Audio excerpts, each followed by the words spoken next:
भवानी मंडी उपखंड क्षेत्र में पीने के पानी को तरसते ग्रामीण। ग्राम पंचायत सरोद में घर घर नल योजना के तहत सरोद पंचायत के कई गांवों में बाजपुरा, मोकमपुरा, रनायरा, नयाखेड़ा, डूंगरखेड़ी और सरोद में बिना टोटी के नल कनेक्शन तो किए गए, लेकिन नलों में पानी नहीं पहुंच पा रहा है।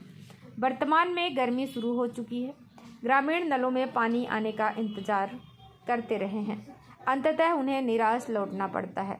बाजपुरा और डूंगरखेड़ी में 1 साल से ऊपर हो गए नल लगाए, अभी तक समस्या का समाधान नहीं हो पाया। ठेकेदार और सुपरवाइजर व संबंधित अधिकारी इस ओर ध्यान नहीं दे रहे हैं। शंभू सिंह चौहान कांग्रेस नेता ने जानकारी देते हुए बताया कि 1 सप्ताह के अंदर पानी की समस्या का समाधान नहीं किया गया तो फिर सभी ग्रामवासियों को बड़े आंदोलन करने को मजबूर होना पड़ेगा।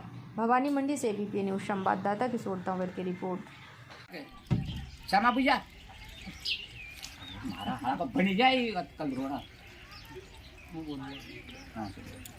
काही नाम महाराज हो गंगाराम जी काही पाणी नाही आई हाँ पानी ना वीडियो कत को बंद यो ठीक है लागो तो नमको बंद स्कूल में नाम ती नहीं हाँ नाम से कटना वीडियो ये जगह के 3 महीने उगी बाया